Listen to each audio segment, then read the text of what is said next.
სახელითა მამისათა და დისათა და წმინდისა სულისათა დღეს ჩვენ მოვისმინეთ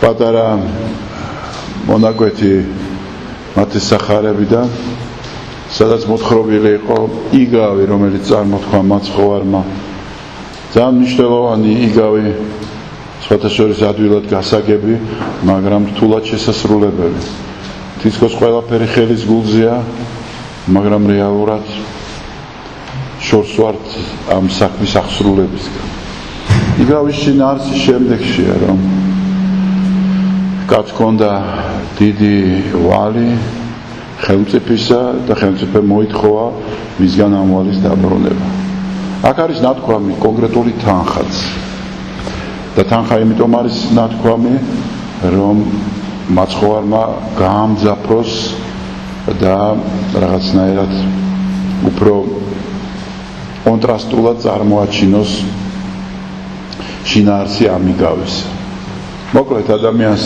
მართებს 10,000 დინარი სხვათა შორის ტალანტი უпростоრეთ ტალანტი ყველაზე მაღალი ფულის ერთეული იყო რომის იმპერიაში ქართულ თარგმანში ძველ ქართულში წერია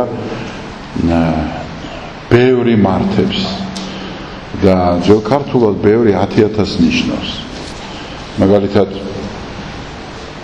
ჩვენ 100,000 მოწამე რო ყავს იქ ჩვენ გვიწერია 10-თა ბევრთა და ამიტომაც 10 ვამრავლებთ 10,000-ზე და ვიღებთ 100,000 მოკლედ ქართულში ესეა დანარჩენ სხვა ბერძნულ რუსულ თარგმანებში 10,000 ტალანტი წერია და ეს 10,000 ტალანტი არის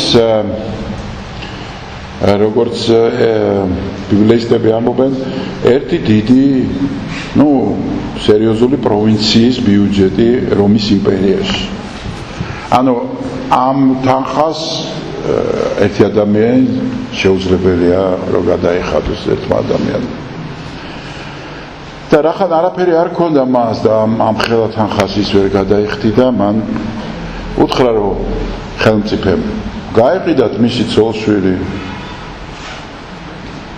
მისი სახკარი მისი ქონება და აღენაზღაურებიათ მისთვის რაღაც გარკვეული ნაწილი მაინც ჩაუვარდა უბედური ფეხებში სთხოვა წყალობა და მიიღო კიდევაც ეს წყალობა მიიღო გაანთავისუფლეს არაფერი მას არ გამოართვეს მაგრამ წავიდა რა და დაბრუნდა თავის სახლში გახარებულმა გზაში იპოვა უკვე თავისი მოვალე რომელსაც 100 დინარი მართებდა მის აი ეს კონტრასტი არის ნაჩვენები 100 დინარი რაღაც სავარაუდოდ 1 ლარის ან 10 ლარის ოდენობაა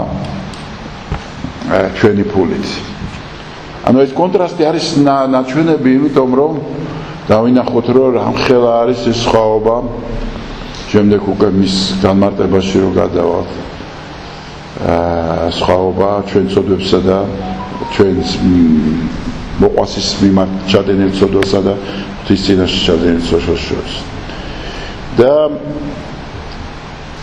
ისიც ასევე არ ქონდა მას გადასახდელი ჩაუვარდა ფეხებში სთხოვა წყალობა მაგრამ ვერ მიიღო წყალობა მისგან პირიქით განრისხდა და მოუწოდა საჯულებს და ჩააგდეს იგი დილეგში დაიჭირეს ამის ნახველმა ხალხმა იქვე მდგომმა გადაწყვიტეს რომ წასულიყვნენ და მოეყოლათ მეფისთვის აი მეფეს გაიგო განრისხდა მოიყვანა და უთხრა შემდეგი სიტყვები რომ შენ ამდენი გეპატია და რაღაცა პატარა თანხა არ შეგეძლო რომ გეპატიებია შენი მოყვასისთვის და ახლა ჩავარდები დილეგში საიდანაც ვერ გამოხვა სანამ უკანასკნელ კვადრატამდე არ გადაიხდი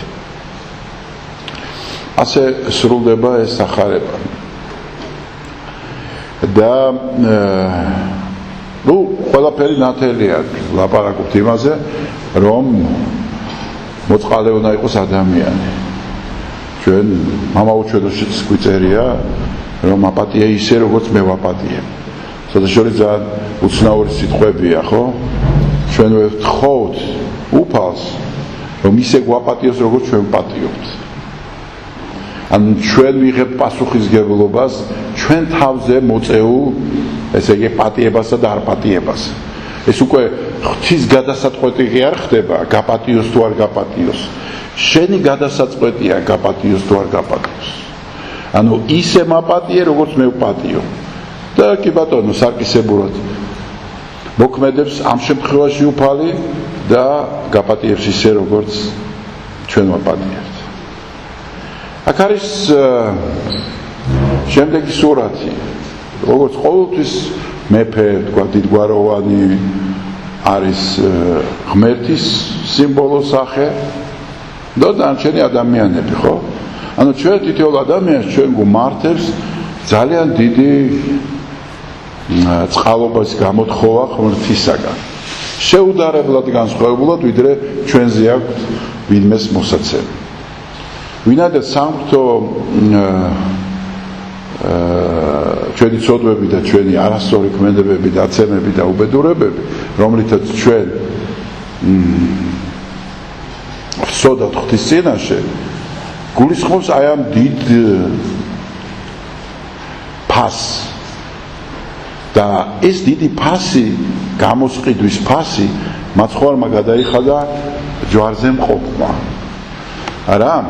ესე იგი, მაცხოვარი თავისი რაც უფრო დიდია ცოდვა, მით უფრო დიდია გამოსყიდვა. ჩვენ რო ლაპარაკობთ, რამხელა ჩვენი კაცობრიული ცოდვა, აი რამხელა და ზუსტად პროპორციულია ის, რაც მაცხოვარმა გადაიხადა ჯვარცმულმა თავისი ტკივილით, თავისი ესე იგი, დამცირებით და დათრგუნვით და სიკვდილით. ეს ფასი მაცხოვარმა გადაიხადა და აი ჩვენ ვდგევართ ახლა მაგის წინაშე, რომ ყოველ დღეში, რა ვიცი, 10-ჯერ, 100-ჯერ მუდმივად ვწოდავთ, მუდმივად წის წინაშე ვერ ვართ შესაბამის ცხოვრების ხარისხში, ამიტომაც სულ მუდმივად ხდება ეს ჩვენი დაცემული ბუნების გამოვლინება, ჩვენი ესე იგი გაღუნული ნების და უნებისყოფო მოქმედება, რომლითაც ჩვენ ძირითადად ცოდვაში ვიმყოფებით, როგორც ბეფსალმუნი ითხოვა და ცოდვათა შინა შობილო არ მე. ამ ცოდვათა შინა შობილო არ ეს არის ჩემი ეს დაზიანებული ბუნება, როგორც პავლე მოციქული ითხოვა და რაც კარგია ის მინდა, მაგრამ ვერ ვაკეთებ, რაც ცუდია ის არ მინდა, მაგრამ იმას ვაკეთებ. აი ეს არის გაუკუღმართებული ცხოვრების წესი, რომლითაც ჩვენ ყველანი შემოსილები ვართ და ამით ვართ დაცემულები. და მეორე აი ის ცოდვა 100 დინარის, რომელსაც მართებს ჩვენ გვერდში მყოფი ადამიანის მიმართ. ეს კონტრასტი ჩვენ გვაფიქრებინეს რამდენად მოწყალე უნდა ვიყოთ ჩვენ ადამიანის მიმართ. რამდენად არარაობა ის, რასაც ჩვენ გვავნებენ და ჩვენზე ითხოვენ პატიებას. თან ესეთი სურათია ზოგადად, როცა შენზე რაღაც სიკეთე კეთდება, ბუნების კანონია ესეთი. თუ გინდა თქვათ, რომ ზნეობის კანონი, რომ როცა შენზე რაღაცა კეთილი საქმე აღსრულდება ადამიანზე, შენ გაკეთილშობილებს ეს. და მე რაღაც გინდება, რომ შენც მიბაძო და ისე გააკეთო. ანუ ამ კაცს როცა ამხელა ფული ეპატია, ხო? აი ქვა და რკინა უნდა ქონოდა გულის მაგივრად, რომ თვითონაც დამოლბობილიყო. მით უმეტეს ესეთ არარაობა ვალზე, ხო? მაგრამ არ მოხდა მასში ეს, არაფერი ცვლილება არ მოხდა. და ეს გვაფიქრებებს იმაზე, რომ სულ ჩვენ რომ მოვდივართ აღსარებას ვამბობთ, ღმერთს ვთხოვთ წყალობას.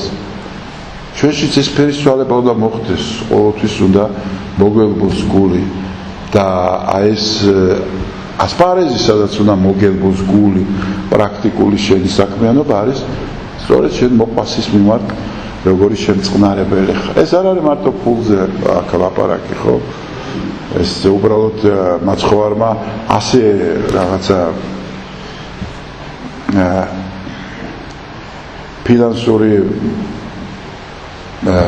იგავი წესით ასახა ხო იგავი ასახა ამ ფინანსების მოქმედებაზე და ასე უნდა რომ გადმოეცა ეს კონტრასტი მაგრამ ეს არის ყველაფერზე რაც კი შეიძლება რომ ადამიანში ბოლო ადამიანის დატევა ატანა აი ვერჩი ადამიანია და არ გინდა მასთან ურთიერთობა არ გინდა მასთან ყოფნა იჭირს და ცუდად ხდები არა და გიწევს აი ეს ყველაფერი ასამსახურია სხვადასხვა ადგილებია ხო ეს ყველაფერი ზუსტად აი ერთ შეწყნარების ერთი წყალობის სათნოების ირგვლივ გადის ანუ ეს სათნოება ჩვენ გვაძლევს რომ ვიყოთ ადამიანები ამ გლურ სამყაროში ხო სადაც ტყის ველური წესები ბატონობს ხო წართვი და გამდიდრდი და კიდევ უფრო მეტად გამდიდრდი ეს ველური კაპიტალიზმი რასაც ქვია თქვა სისტემურად ხო რომ კიდევ უფრო შეგიძლია გამდიდრდა კიდევ უფრო რომ არ იყოს წარმოიდგინეთ სახელმწიფო მკაცრი რეგულაციები დამსაქმებელზე დასაქმებულის მიმართ წარმოიდგინეთ რას უზავდნენ ეს ხალხია თავის ხელქვეითებს ჯერ ხო როგორ კაპიკებს უხდია საშინელება რომ ნახე რას უხდიან საცოდავ ხალხს კიდევ უფრო მონურ პირობებში ამყოფებდნენ უბრალოდ სახელმწიფო აღარ უშვებს იმის მეც რასაც უშვებს თუმცა კიდევ უფრო მეტად უნდა დასაჯოს ეს ხალხი და უფრო მეტად უნდა დააფასოს ადამიანის შრომა დამსაქმებელი რატო იმიტომ რომ კიდევ ერთი ნოლი მოემატოს კიდევ ერთი ნოლი რომელსაც ვერასდროს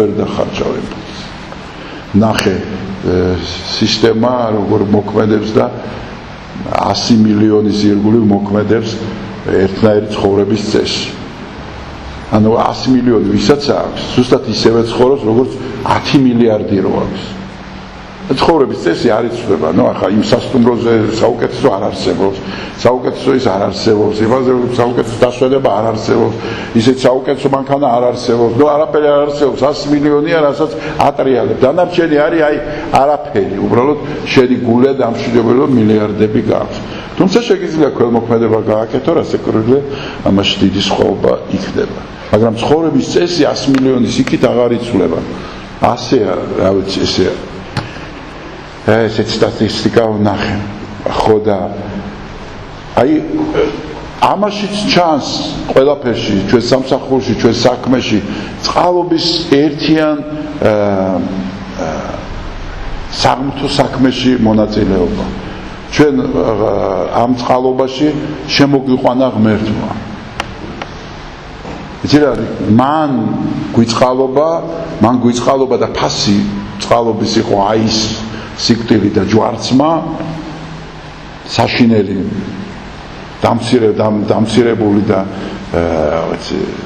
ენით აღუწერელი ტკივილი რომელსაც ის განიცდიდა და შედეგი არის ის რომ შენ ადამიანი აი დამაფიქრებელია ესეც აი ჩვენ ხშირად ვამბობთ ეხლა არის რაღაცა კამათები რწმენით ცხონდება ადამიანი თუ სავის საქმეები ცხონდება ადამიანი და რასაკვირველია ეხლა რწმენითაც ცხონდება და საქმეებითაც ეს ერთი მეორეს არ უშლის ხელს თუ რწმენა გაქვს საქმე უნდა გქონდეს ესე ამბობს მოციქული რომ შენ თუ გწამს ღმერთი ამბობს და შენ ძმას ხელს არ გაუმართავ მაშინ მათყუ არა ყოფილხარ ხო არ არსებობს საქმის გარეშე შენი რწმენა იმიტომ რომ შენი საქმით უნდა დასაბუთდეს ესე მწამს ესე როგორც სახარებაშია ეშმაკსაც წამს რომ ღმერთი არსებობს მე რა ამაში განსხვავება მაგრამ აი აქ ნახეთ როგორი რაღაცაა რომ საქმით თუ წვენით საქმე რა ეს დღევანდელი სურათი გვაჩვენებს ჩვენ რომ შენ ვერაფრით ვერ გადაიხდი შენი ცოდვების საფასურს აი ვერაფერს ვერ გააკეთებ ისეც რომ იყოს მეორე მხარეს ტოლფასი იმ შენიცოდვებისა. იმდენად დიდი სხვაობა, იმდენად დიდი წყალობაა სამღვთო ჩვენს მიმართ, რომ ეს ჩვენი ხსნა არის გადარჩენა.